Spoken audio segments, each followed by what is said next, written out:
नमस्कार दोस्तों, आप देख रहे हैं the exam prep channel.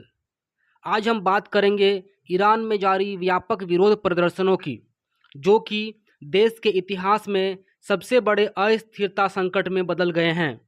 Iran के कई शहरों में आर्थिक मायूसी से शुरू हुआ आंदोलन अब सरकार के खिलाफ व्यापक राजनीतिक विद्रोह में बदल गया है। प्रदर्शनकारी जीवन यापन की बढ़ती महंगाई, बेरोजगारी और मौलिक अधिकारों की मांग कर रहे हैं, जबकि सुरक्षा बलों ने कड़े दमन के साथ प्रतिक्रिया दी है। राष्ट्रीय और अंतर्राष्ट्रीय मानवाधिकार समूहों के अनुसार अब तक देश भर में कम से कम 2,500 से अधिक लोग मारे गए हैं। कुछ रिपोर्टों में संख्या हजारों से भी ज़्यादा बताई जा रही है। मरने वालों में आम नागरिक, प्रदर्शनकारी और सुरक्षा बल शामिल हैं।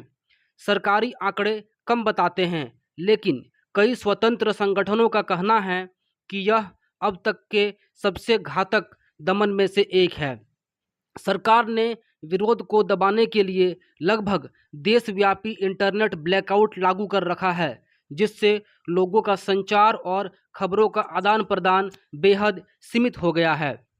ईरानी न्यायपालिका ने विरोध में गिरफ्तार लोगों के खिलाफ तेज सुनवाइयों और फांसी की सजा तक की संख्या जताई है।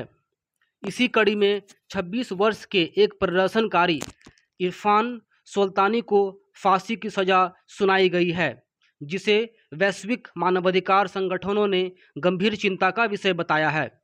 विश्व स्तर पर प्रतिक्रिया बहुत ही तेज है। द गार्डियन की रिपोर्ट के अनुसार अमेरिका के पूर्व राष्ट्रपति ने विरोधकारियों को समर्थन देते हुए कहा कि मदद आ रही है और ईरानी शासन को गंभीर परिणाम भुगतने होंगे।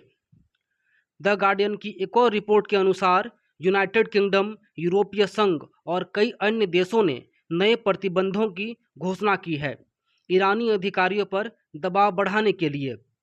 भारत समेत कई देशों ने अपने नागरिकों को ईरान में यात्रा करने और वहां से सुरक्षित निकासी का सलाह निर्देश जारी किया है।